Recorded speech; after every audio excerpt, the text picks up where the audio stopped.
We open up to a sorority house with all of its Christmas decorations up, and things seem to be peaceful in the neighborhood. Inside is a little different though, but what no one notices is the fact that someone is lurking around outside.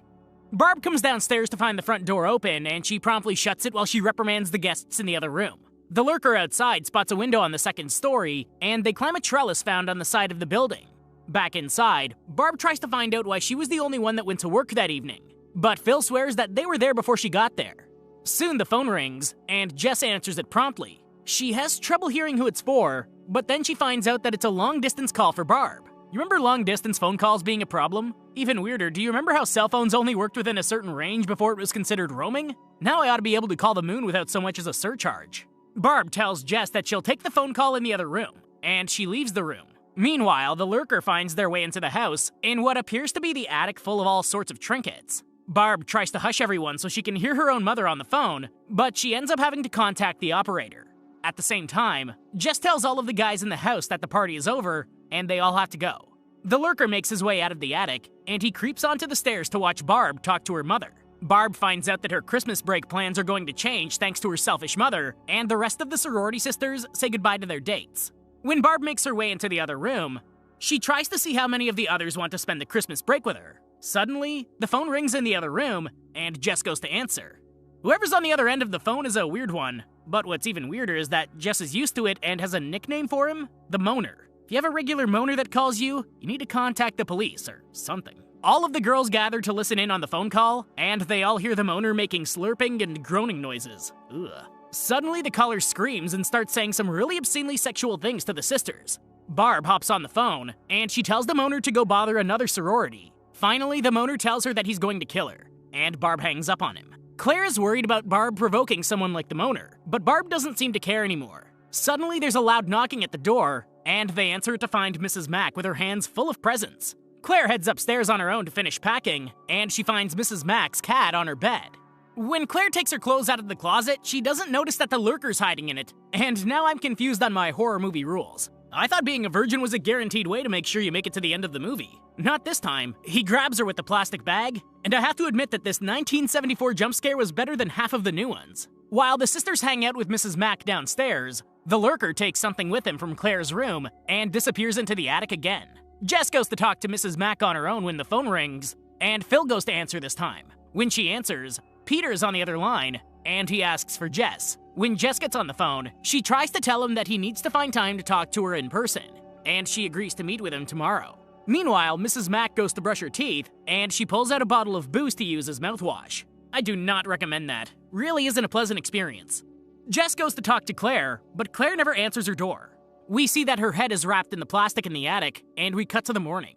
The church bells ring, and Mr. Harrison is hit in the head by a snowball. When a boy comes over to help him, Harrison asks about his daughter Claire. He tells him that he was supposed to meet her here half an hour ago, but she isn't there yet. The boy tells him how to get to the sorority house, but when he's there, Mrs. Mack tells him that she hasn't seen her. Mrs. Mack asks Mr. Harrison if he'll give her a ride somewhere, and after talking about how disappointed he is in the morals and atmosphere of the house, he agrees. Mrs. Mack goes to get ready, but she gets distracted when she hears her cat elsewhere in the house. Eventually, she goes on her way. And now to give you whiplash with what story you're supposed to be invested in the most, we cut to Jess as she tells Peter that she wants to get rid of her unborn child. Did that throw you off? Good. Peter wants to have a baby with Jess, and he thinks that she's being selfish in her decision. He tells her to get out, but before she leaves, he tells her that he'll be by to talk about her things at 9 o'clock that night. Back at the sorority house, Mr. Harrison calls his wife to reassure her that Claire is probably okay. And Barb gives a grand demonstration of how to interact with children while they do a neighborhood Santa Claus. Later, Jess gets a wrong number call from someone that asks what someone did with a baby. Then, Mr. Harrison goes with Barb and Phil to the police to report Claire missing. But the police don't seem all that involved. Back at the house, Mrs. Mack tells Jess that Claire is still missing, but Jess hasn't seen her either. Jess is the only one that's following any leads at this point. She heads straight over to the hockey rink to talk to Chris, who's the boy she was supposed to meet the night before. Ready to get thrown off again? Let's hop over to watch Peter play piano for a while. You're welcome. Later, Chris and Jess barge into the police station to demand answers about Claire. And they sit with Lieutenant Fuller, who seems to be taking things more seriously than the last officer. That night, Mr. Harrison stays for dinner, but he seems to have no appetite in light of everything going on. At the same time, Barb gives some nice animal trivia. I don't know if this is a fact, but she says that there's a species of turtle that can go at it for 3 days straight without a break. That's impressive. Suddenly, Barb brings up that she thinks everyone thinks Claire's disappearance is her fault for being so crass with her. When Mrs. Mack tries to calm her down, Barb unleashes some more anger, but Phil finally tells her to just go to bed, since she's so drunk. Across campus, Peter decides to smash up the piano. I'm assuming that his audition didn't go too well. Then Chris and Jess show up with the news about Claire, and the whole group heads out except for Mrs. Mack. Mrs. Mack tells Phil that she might not be here when she gets back, but she promises to check Barb before she leaves. Meanwhile, Lieutenant Fuller is organizing a search party for Claire, but back at the sorority house, someone posts up outside the snow while Mrs. Mack drinks and packs up. Eventually, a taxi pulls up for Mrs. Mack, but she hears her cat creeping around the attic. She heads up to investigate, but her search is cut short when she spots Claire's head on the windowsill. When she turns around, she finds the lurker waiting to hook her, and he does just that. The lurker screams after he watches the taxi driver drive away, and he wrecks the attic in the process. How drunk was Barb that she couldn't hear any of this from her bedroom? I'm not judging, some of us have been there, but at some point, you kinda have to wake up. Back at the search party, Jess leaves to go back to the house, but suddenly, someone finds the body of yet another girl that has apparently been missing. The phone rings at the house as Jess comes in, but on the other end comes random calls of help for someone to stop whoever it is. Jess tries to find out more, but all he says is "Filthy Billy."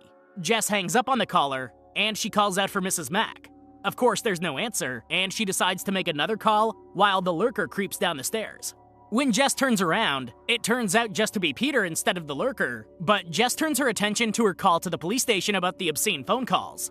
Eventually, Peter gets to talk to Jess, and he tries to reassure her about Claire. After that, he tells her that he's leaving the conservatory, and he plans for the two of them to get married. After hearing that, Jess tells him that she can't marry him because she has her own plans for the future, and she doesn't want to marry him anyways. Peter feels as though Jess is doing all of this to make him feel a certain way, and he starts to threaten her about how she handles the future of her and the unborn child.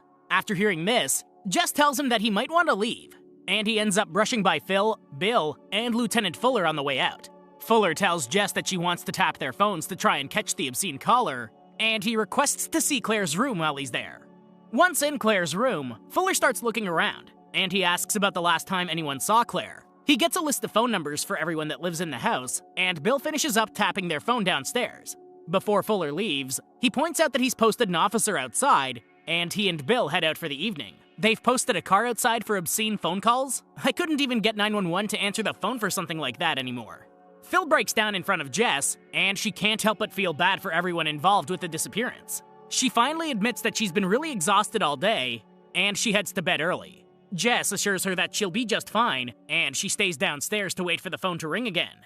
Up in the attic, the lurker rocks Claire in the rocking chair while he sings her a lullaby, and Jess sits by the fire by herself. Later, she rushes upstairs after she hears Barb making terrible sounds in her bed, and she finds that Barb needs her inhaler because of an asthma attack. Barb assumes that she just had a nightmare that sent her into a panic, and it was about a man creeping into her room. She doesn't notice the lurker watching from the doorway, though. Within seconds, she's back to sleep, and Jess heads downstairs to listen to some carolers that are making their way around.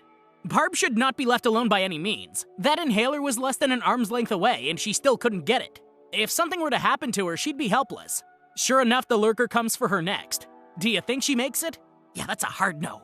Suddenly, a nervous woman runs up and tells the carolers that they need to leave since someone was murdered in the park nearby. Just then, the phone rings, and Jess goes to answer it. Jess listens to a terrifying call that sounds like a crime scene phone call, and Bill tries to trace the call at the operator station. After the phone call, Fuller calls Jess to let her know that the phone call didn't last long enough for them to get a trace, and he asks about Peter having a potential issue with her. After talking to Fuller, Jess talks to Phil about what happened, and she fills her in on everything she missed. Jess mentions that the mysterious caller said everything Peter told her word for word, but Phil doesn't think that Peter is sick enough to pull all of these phone calls. After a moment, the phone rings again, and Jess slowly answers it. This time it's Peter, and he sobs while he tries to talk to her about the baby. This whole system for tracing calls is absolutely terrible. Bill keeps following a ticking sound around a room that's full of ticking sounds, and he literally gets to it right before the phone call finishes. I would hate that job. My hearing ain't anywhere near good enough for that. Fuller calls Jess to talk about what Peter was talking about, and he feels like Jess is trying to keep information away from him. He asks her if Peter was with her any of the times that these phone calls came through, and she remembers that he was upstairs during the first call. Fuller wants to go to talk to Peter, but he reminds her that she has to keep the phone calls going longer if they're going to get a trace. A little later on, men from the search party come to the sorority house's back door, and they give some creepy and forward advice before moving on. Jess starts to question if every door and window in the house is locked though, and they make their way around the house. Finally, someone checks on Barb though. Probably wasn't a good idea, but they left her alone for far too long. I don't think we'll be seeing Phil again now, at least not in a living state. Jess continues going around the house making sure everything is locked, and she eventually calls out for Phil. She doesn't get an answer, but the phone starts to ring again. Jess goes to answer, and it turns out to be the disgustingly obscene caller from earlier. I'm rooting for Bill this time. Please let him get to it in time. Watching him run through the warehouse is more nerve-wracking than watching the killer. He got it! Plot twist time, the calls are coming from inside the sorority house.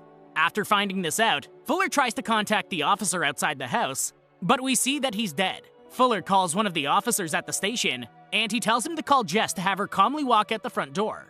When the phone rings this time, Jess answers, and the officer tells her to calmly put the phone down and walk straight out of the house. What does the officer do? He tells her the exact thing that Fuller told him not to tell her. He tells her that the calls are coming from inside the house. Someone needs to fire him or put him on bathroom cleaning duty. After hearing this, Jess tries to call out to Phil and Barb before leaving, but when she doesn't get any answer, she starts to scream hysterically. Jess grabs a poker from beside the fireplace, and she cautiously makes her way up to Barb's room. The door is barricaded, but she busts it open to find the bodies of both girls on the bed. Then she hears the voice she heard on the phone coming from behind the door, and she slams the door on the lurker before running downstairs. She manages to make it into the basement under the stairs where she locks herself inside, but when things get quiet, she decides to go deeper into the basement. While down there, Jess hears a muffled voice coming from outside, and she gets scared when she sees a shadow crouch down. Suddenly, she realizes the voice is Peter's, but she decides to hide in the shadows. You know, Peter seemed like he had an alibi for a moment, but when he breaks into the basement, all sense of innocence was gone. Not to mention, his alibi was that he was in the house when the first call was made. Well, that won't work now that we know the twist. Eventually, he spots her and he makes his way over to her. At the same time, the police pull up, and they hear a scream from the house. Fuller and the others break into the basement to find Peter dead on Jess's lap. The police turn the house into a crime scene, but they leave Jess alone in the bedroom to deal with the reporters. Almost immediately, the house is empty aside from Jess, and we hear the real lurker laughing from the attic. Then the phone rings inside, and the credits roll. This is back when horror movies were done right. You don't need all the gore and effects. With a good enough story and twist, anyone can be creeped out. Give it a shot. Thank you for watching, and I hope you enjoyed the video. Don't forget to like and subscribe for more like this one. Comment what you think I should watch next, and I'll see you in the next video.